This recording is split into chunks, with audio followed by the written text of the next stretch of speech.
Beri jalan kepada orang lainlah, kata Kuli pada Zahid dan Najib. Berkorban jika sayangkan orang Melayu. Itu pesanan diberi ahli politik kanan UMNO Tengku Razaleq Hamzah kepada dua orang kuat parti berkenaan.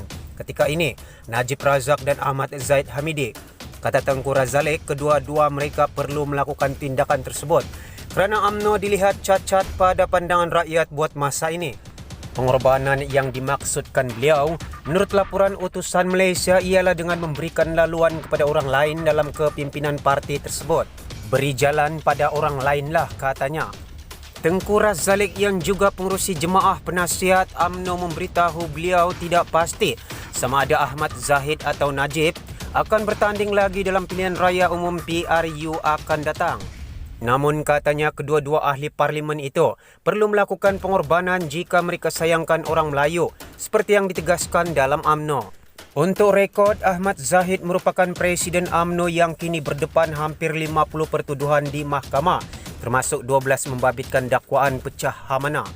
Najib pula berdepan puluhan tuduhan pecah amanah, salah guna kuasa dan pengubahan wang haram membabitkan dana 1MDB. Sekejap saja 5 tahun. Dalam keadaan sebegitu, beliau dilantik menjadi pengerusi lembaga penasihat BN pada Jun 2019. Kedua-dua mereka dituduh di mahkamah selepas Pakatan Harapan PH menguasai Putrajaya pada 2018. Bagaimanapun ketika ini PH menjadi pembangkang dan UMNO menjadi sebahagian daripada gabungan Perikatan Nasional dalam kerajaan. Dalam pemilihan UMNO pada 2018, Tengku Razaleq bertanding untuk jawatan Presiden namun kalah kepada Ahmad Zahid. Turut menyertai saingan berkenaan ialah bekas Ketua Pemuda UMNO Khairi Jamaluddin Abu Bakar dan dua calon lain yang kurang dikenali. Menurut Tengku Razaleq, Ahmad Zahid dan Najib perlu mengutamakan UMNO berbanding hal lain. Kalau tidak, kita UMNO tidak ke mana. Pengorbanan itu penting, dalam agama pun dituntut kepada pengorbanan. Dalam masyarakat kita pun ada pengorbanan, tegasnya. Sekejap sahaja satu penggal, 5 tahun. Sementara itu audio mirip Muhyiddin, SPRM tunggu arahan Peguam Negara.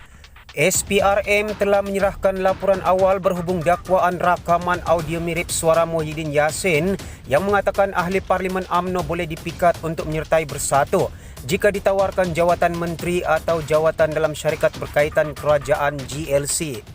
Bercakap kepada pemberita hari ini, Pesuruhjayanya Azam Baki berkata, perkara itu telah dirujuk ke Jabatan Peguam Negara dan sedang menunggu arahan selanjutnya. Ketika ditanya apakah Muhyiddin akan dipanggil untuk disoal siasat, Azam enggan mengulas lanjut. Itu bergantung pada arahan dari Peguam Negara. Kami telah menjalankan siasatan. Untuk penyiasatan ini, perkara pertama yang harus kita perhatikan adalah keaslian rakaman. Kedua, apa yang didakwa dikatakan sebagai suatu kesalahan atau tidak, katanya.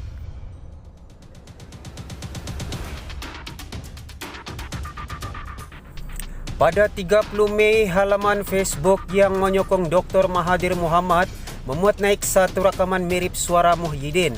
Dalam rakaman audio yang tersebar di media sosial itu, lepas Muhyiddin didakwa merancang untuk menawarkan kepada pemimpin UMNO jawatan dalam kabinet dan GLC. Rakaman itu didakwa dibuat dalam mesyuarat Majlis Pimpinan Tertinggi Bersatu pada 23 Februari, sehari sebelum Dr. Mahathir meletak jawatan sebagai Perdana Menteri dan pengerusi Bersatu. Dalam rakaman itu, seorang lelaki yang suaranya menyerupai Perdana Menteri didengar berkata, kalau dia, ahli parlimen UMNO, tahu kerajaan baru nak terbentuk, UMNO masuk, why don't you come in now? Why don't you join us now and then you join later? Kenapa tak sertai kami sekarang daripada sertai kemudian? Mesyuarat Bersatu berlangsung sebelum langkah Sheraton yang menyebabkan keluarnya Bersatu daripada PH yang menjadi kerajaan ketika itu serta mendorong kejatuhan kerajaan pimpinan Mahathir. Bagaimanapun, Muhyiddin sehingga kini belum membuat sebarang penafian berhubung pendedahan rakaman audio itu. Kemarin, anggota Parlimen Bukit Gelugur Ramkalpal Singh cuba memainkan rakaman audio itu di Parlimen, namun dihentikan oleh timbalan Speaker Azlina Othman Said. Ramkalpal berkata, Karpal pernah memainkan rakaman audio bekas Ketua Hakim Negara Zaki Azmi di Dewan Rakyat pada 2007. Bagaimanapun, Menteri Undang-Undang Tahyuddin Hassan berkata, Semakan terhadap rekod Parlimen mendapati bahawa tiada bukti menunjukkan perkara itu berlaku. Kita beralih ke perkembangan berita yang seterusnya. Adun Serom, saya tak akan khianat mandat rakyat pada PH. Walaupun melepaskan semua jawatan dalam amanah negeri, Faizul menegaskan dia masih anggota parti itu dan tetap menyokong PH.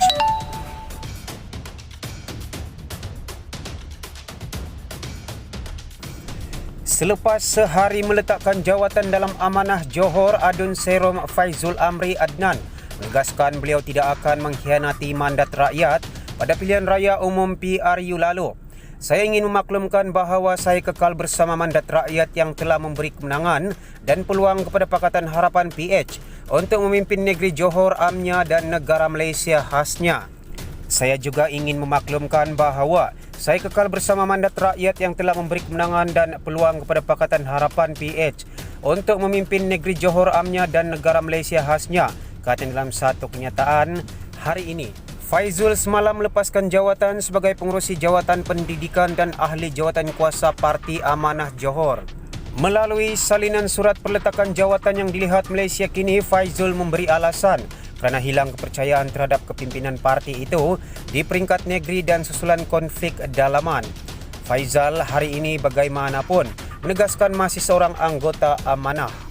Saya juga ingin menegaskan bahawa keputusan perletakan jawatan yang saya buat semalam adalah bagi memberi signal kuat kepada pemimpin tertinggi parti untuk menyelesaikan segala konflik dalaman parti di pelbagai peringkat sebagai persediaan untuk amanah yang lebih kukuh dan ahli-ahli serta masyarakat Malaysia keseluruhannya yang lebih bersemangat serta positif bagi mengharungi cabaran politik semasa hari ini, katanya.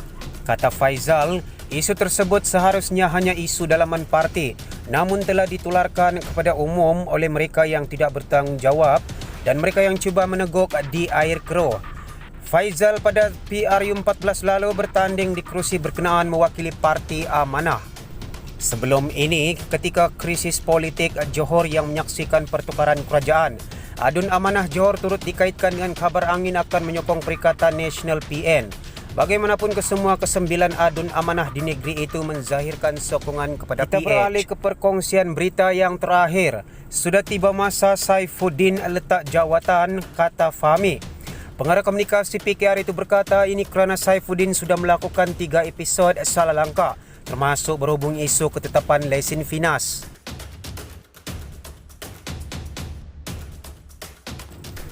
Pengarah komunikasi PKR Fahmi Fadzil menuntut peletakan jawatan Menteri Komunikasi dan Multimedia Saifuddin Abdullah yang menurutnya melakukan 3 episod salah langkah, termasuk berhubung ketetapan syarat perlesinan filem di bawah undang-undang. Fahmi yang juga ahli Parlimen Lembah Pantai dalam satu kenyataan mengatakan bahawa penjelasan Saifuddin mengenai kenyataannya sebelum ini di Dewan Rakyat masih gagal menjawab persoalan utama yang ditimbulkan mengenai apakah fakta Perbadanan Kemajuan Filem Nasional Finas 1981 akan dikenakan untuk pengguna media sosial. Saya kira selepas 3 episod salah langkah sejak dilantik menjadi menteri, sudah tiba masanya YB Menteri Komunikasi dan Multimedia letak jawatan, kata Fahmi. Saifuddin dikritik hebat sejak awal hari ini setelah dia memberitahu Dewan Rakyat bahawa lesen dari Finas diperlukan untuk semua aktiviti penggambaran di Malaysia, termasuk untuk kegunaan peribadi di media sosial. Saifuddin kemudian menjelaskan bahawa kerajaan tidak berniat untuk menggunakan akta tersebut untuk menyekat kebebasan peribadi dan mengakui akta tersebut memerlukan penambahbaikan. Saifuddin berkata bahawa kenyataannya itu sebagai respons kepada ahli Parlimen Keluang, Wong Shuki, untuk menjelaskan akta Finas seperti yang ada sekarang. Fahmi bagaimanapun mengatakan kontroversi berhubung isu itu dapat dielakkan sekiranya Saifuddin menyatakan dengan jelas sama ada pengguna media sosial di platform berasaskan video seperti TikTok akan dikenakan syarat lesen atau tidak. Jawapan yang dipohon mudah, ya atau tidak. Sekali lagi ia tidak dijawab, kata Fahmi.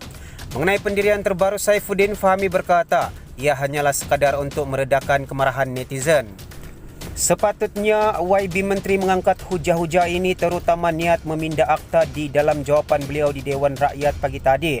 Ini kerana Dewan Rakyatlah institusi yang berfungsi mewujud atau meminda sesebuah akta, namun ini tidak berlaku pagi tadi. Oleh itu, saya berpandangan kenyataan terbaru YB Menteri ini berniat mencari jalan keluar untuk meredakan kemarahan netizen. Dan paling malang, kenyataan beliau ini sebenarnya masih tidak menyatakan dengan jelas bahawa lesen finas tidak diperlukan oleh pengguna media sosial di pelantar seperti TikTok, YouTube dan sebagainya, katanya. Dua sebab lain yang dinyatakan Fahmi sebagai salah langkah oleh Saifuddin adalah pelantikan Erik Paulsen ke Majlis Perundingan Komunikasi dan Multimedia yang ditarik balik selepas dipertikai pelbagai pihak, dan pembatalan peruntukan spektrum jalur komunikasi kepada beberapa syarikat tanpa tender terbuka selepas dikritik pelbagai pihak. Semua sumber berita telah dipetik dari Malaysia Kini Online dan Sinar Harian Online. Terima kasih kerana anda tidak jemu-jemu menyokong perkembangan channel Putra Raikal. Untuk teruskan bentuk sokongan anda, jangan lupa like dan kongsikan video ini ke akaun media sosial anda. Jika anda ada sebarang komen, sila tinggalkan pada ruangan komen di bawah.